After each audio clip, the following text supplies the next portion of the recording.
Welcome, everybody. Happy Friday to you. I want to welcome Rabbi Goldman here. Oklahoma stands with Israel, and just thank you for your leadership here in our great state, and hope everybody has a wonderful kosher Passover. I just got through speaking at the 29th anniversary of the bombing that happened on April 19th, 1995, and was able to be there. They had Secretary Holland from Department of Interior, the Secretary to the Biden administration. So every year, our leadership in the country has come to help us remember what happened when terror and hate tried to terrorize our country and our state specifically. So it's still the most deadliest terrorist attack, homegrown terrorist attack in our country's history. And the Oklahoma Standard was born out of that. And the Reverend Billy Graham came to Oklahoma to share some of his faith during that time, shortly after the bombing happened. And he said, times like this will do one of two things. It will either make us hard and bitter and angry at God, or it'll make us tender and open and help us to reach out in faith. And it's clear what the people of Oklahoma chose to do,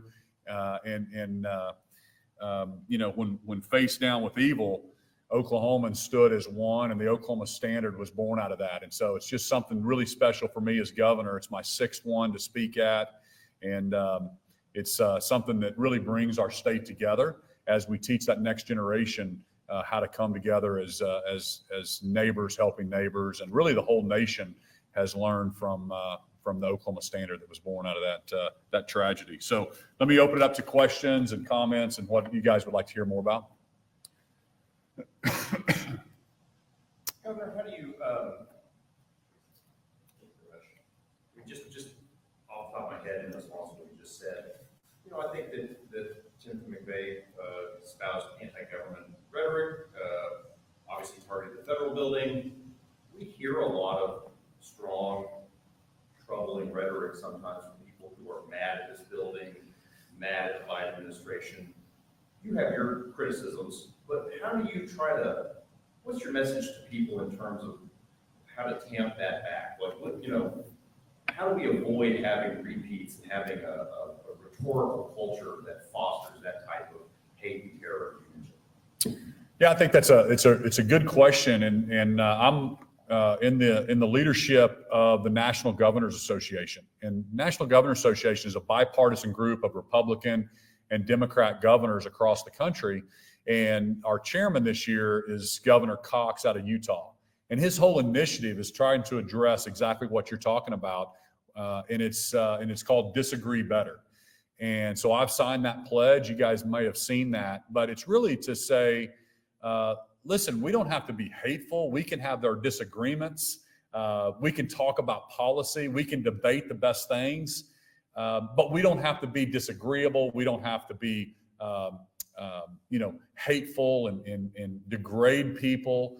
We can just have some common sense debates. And I always tell people this, and I truly believe it, that let Washington, D.C. play politics. You guys know me well enough now at my 6 years governor. I'm just trying to make Oklahoma a top 10 state. And I invite you to join me and debate with me and talk to me. Why do you think that's a better policy? Because I truly believe that no matter where we are in the state of Oklahoma, we all really want the same things. And we want the best education for our kids. We want the best infrastructure and roads and bridges, the best health care, the best outcomes, the best access to the best doctors, and we want the best economy. And when we focus on those four things, and that's what I try to lead, and that's what I try to tell the legislature, let's look at what states are doing it better than us, and let's implement some of those policies here. But I think that's how you do it. I think you lead and you try to talk policy and not talk personalities with people. Yes, sir. Do you have any thoughts about the initiative petition that we're going to see circulating soon, proposed to raise the state's minimum wage? Not really. I know there's always kind of rumors of different people collecting signatures to put different things on the ballots. if specifically on the policy of increasing the minimum wage, that's something that I think limited government, we should let businesses decide. So an employee and employer relationship, they should decide what that labor is worth, and the government shouldn't automatically come in and set these minimum standards. I'll give you an example. California, that's what they believe is the right way to do it. And I think California's passed a minimum wage of, I don't know if it's $20 or $18 an hour, you may know. But what you're seeing is then all the goods and services just get increased. The prices increase. And you actually have fewer services, fewer options. People are leaving. Some of those companies are saying, hey, we just can't compete, so we're going to have to shut our businesses down. And then you have a situation that pricing gets more expensive. So when you get government involved, putting their finger on this or telling business to do this or that, you limit competition, you limit people coming in, you limit the free market. That doesn't work. That, in my opinion, the best system is a free market system. Businesses will come in and they compete for labor. That's why if we get our economy going, we want wages to go up. I want every single family to make more and more money. And if we get our businesses going, that will actually happen over time. But you also look at an entry-level job is supposed to be an entry level. You're not supposed to stay there. So if you enter after high school and you're learning life skills and how to show up on time and how to say yes, sir, and no, sir to your boss, and no, ma'am, and yes, ma'am, and show up on time and be part of a team, that's what we want for our young people. And so you're supposed to get raises after that, and you're supposed to learn a skill set. But for the government to come in and artificially say, oh, you've got to pay this amount, I think that's bad for business and it's bad for consumers. And it actually would drive the cost up for everyone and increase inflation. And it's pretty common sense economics 101 to me. To piggyback off of that, I want to get your overall view on petitions. We got some bills, we got joint resolutions. We discussed to raise fees for petitioners. We've got it where restrictions are being placed on background checks and whatnot. You need background checks when it comes to signatures. If you're for the people, wouldn't you be against more fees and more things like that? And then what's your view when it comes to making the people deciding for that initiative? Yeah, 100%. We're for the people to make some of these decisions. We want the people to vote for their representatives. We want them to be more engaged in the process. But you also have to understand that the way some of those words are written, and you take the marijuana issue. I bet you if you would go back to Oklahomans today and ask them the same question and show them what the medical marijuana industry has turned into in Oklahoma, they may vote differently. But when you only have a small paragraph and you're voting and you're seeing these 30-second commercials tell you, hey, this is going to help someone, then Oklahomans are obviously, we're going to allow a medicine to help somebody. But we had no idea that we were going to have 10,000 growers, way more than they have in California and all these other states. And anybody with a hangnail could get a medical card. And it really is recreational. And I don't think that's what Oklahomans thought, but those were some unintended consequences. So if you can truly be transparent, let's have those conversations. Let's let Oklahomans debate that. I think what the legislature is concerned about is, coming in and hiring outside people to come and stand at, in the Oklahoma City fairgrounds and collect the signatures, and people aren't really understanding what they're signing up for. And so just making sure that it's just fair for everybody in Oklahoma before you get something on a ballot. Other states do things so different than we do in Oklahoma, but as a general rule, we want Oklahomans to be more engaged in what happens. And if we have an informed citizenry, that's good for all of us. I wish all 4 million Oklahomans could sit on my couch and could hear the bills and the debate, and we could talk about all the things that I see. And I would love that. And I think, but that's what's hard. And that's why we love the media. You guys just report the facts. Just let Oklahomans know what's happening. And I think that's what the media's job is. And then let them decide what they think is the right way to move forward. Can I get you to talk a little more about Israelite? You mentioned your your support at the beginning, right? Right now, Israel's striking back against Iran. Talk about, amidst all this conflict, the support you have for it as well as what you believe Oklahoma has for it. Yeah, so we're obviously seeing that part of the world in kind of conflict right now. Myself and Governor Abbott from Texas on November 7th. The war started on October 7th. We went to Israel on November 7th and met with Prime Minister Netanyahu, President Herzog, and then really just to come back and let Oklahomans know. I've shared this with Oklahomans, and Governor Abbott let the Texans know what we saw over there.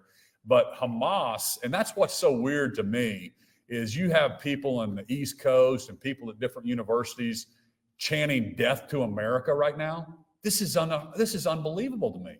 They are also saying that they stand with Hamas. Let me tell you something. Hamas is a terrorist organization. They're well-funded. They're well-trained.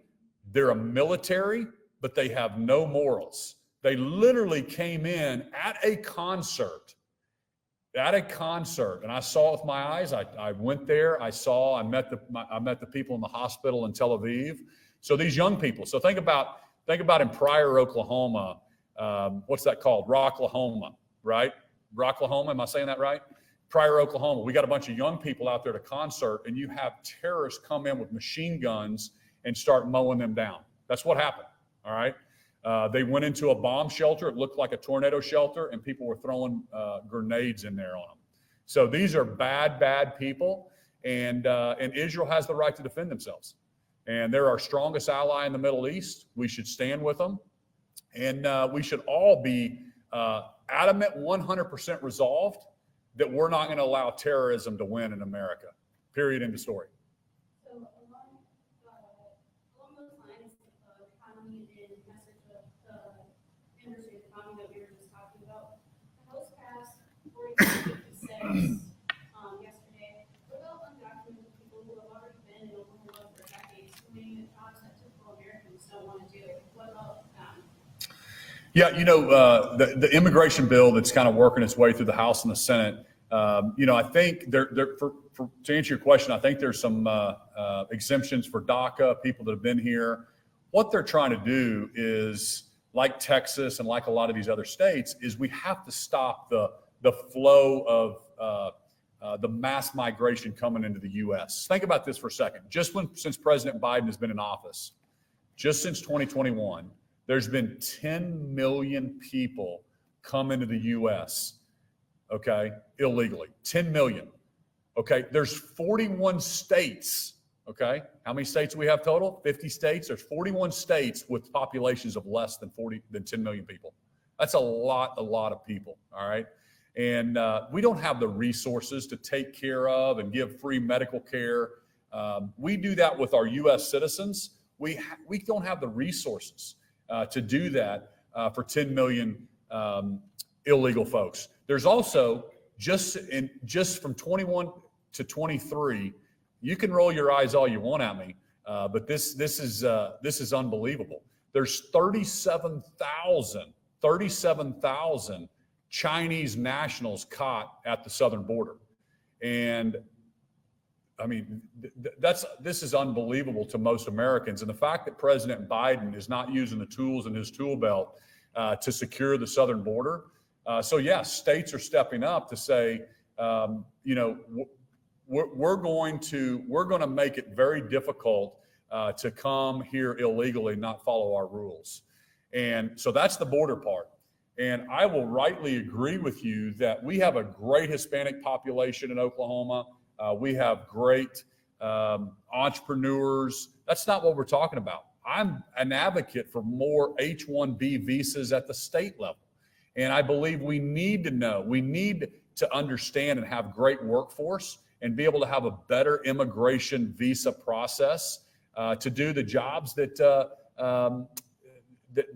we need done. I mean, I've got great relationships with the Pakistani Doctors Association. We need to make it easier for more medical professionals to come into our country as well. And so that bill is going to make its way through. I think it's out of the House. Maybe it's over in the Senate now. I don't know exactly where it's at. But each state's trying to make sure we're doing what we can to stop that flow coming through the southern border. Will you sign it because you're on some pass? You know, I'm not going to make a decision right now whether I'll sign it or not. There's too many variables on, you know, what's in the bill. Our team will look at it and then we'll review that. There's some concern, Governor, some families that are worried that they are going to get separated because the bill doesn't only apply to people who arrive newly to the state. It applies to people that have been here for a generation at least, and have kids who are citizens.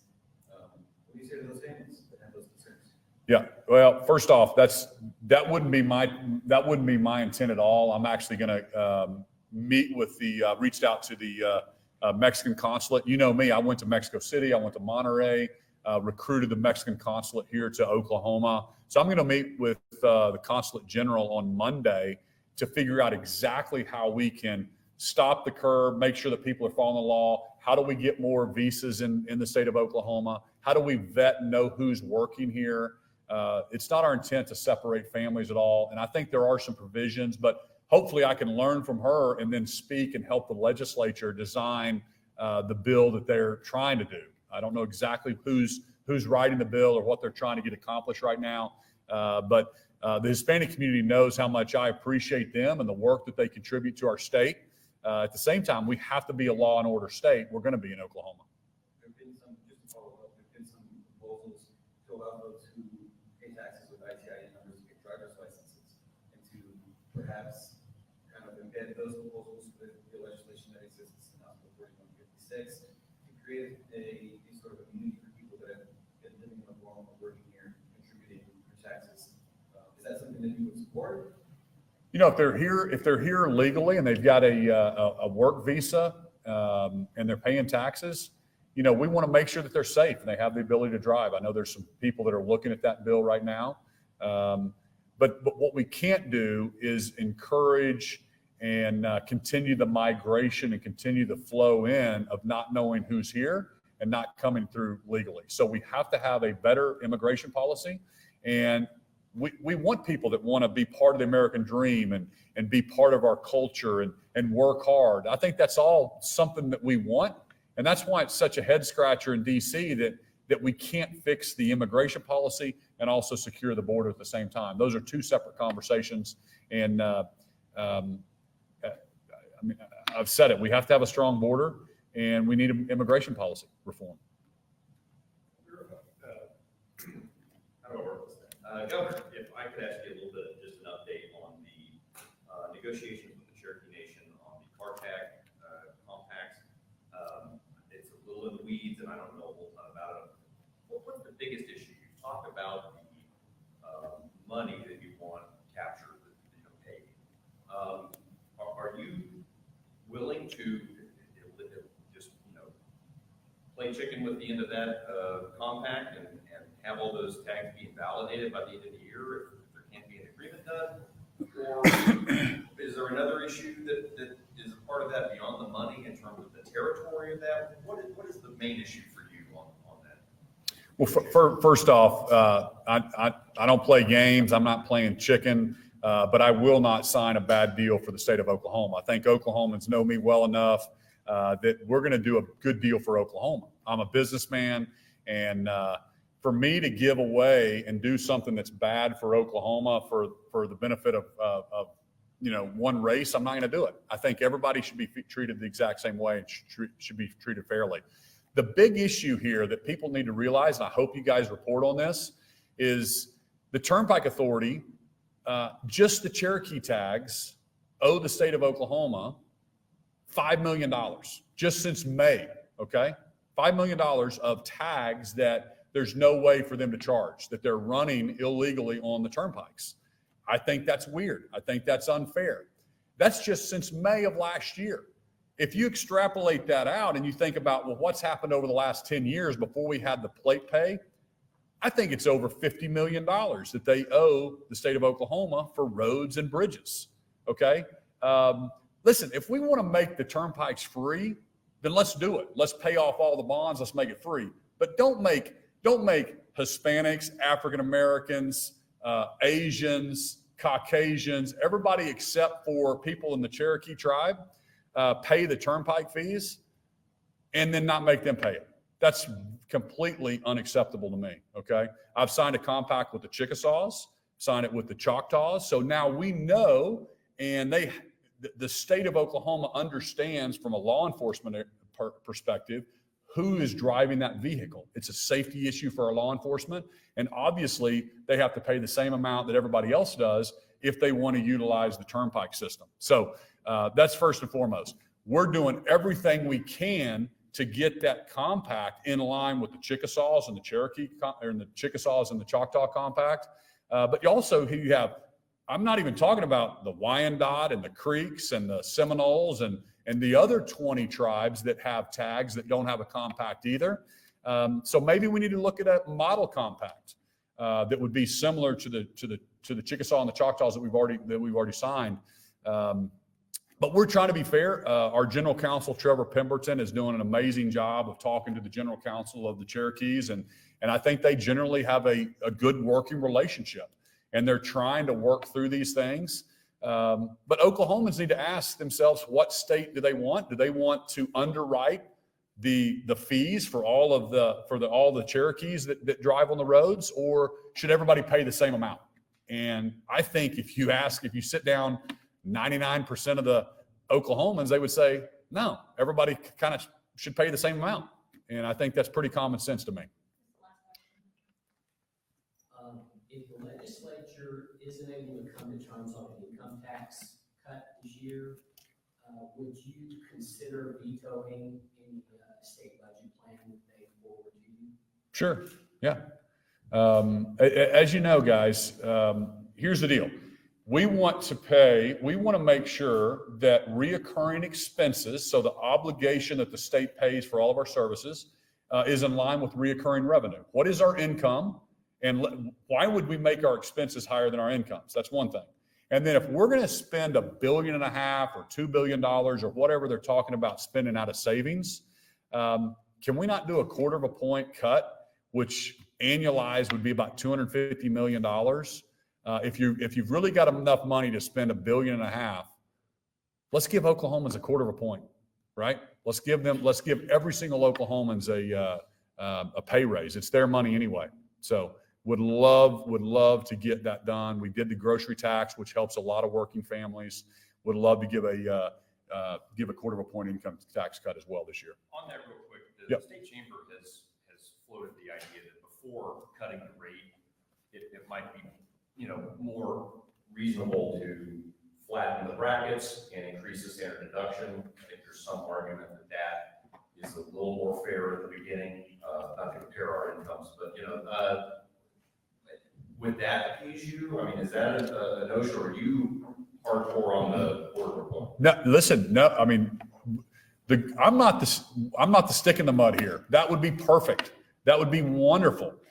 We would give every single Oklahoman, if we lowered and got rid of all those the brackets getting up to the 17,000 or whenever the top bracket starts, we could raise that. We could squash those down. That would give every single person a pay cut. I just think it's important for us as leaders just not to continue to grow government. If we can't do a tax cut now, when could we do it? That's kind of the question I keep asking everyone.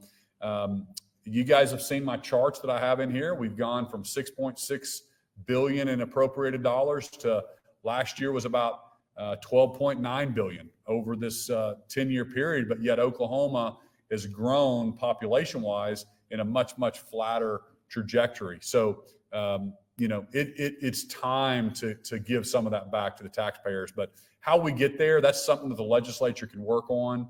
And I'd be perfectly happy with that. That'd be great. Thank you all so much. Have a great weekend. Thank you.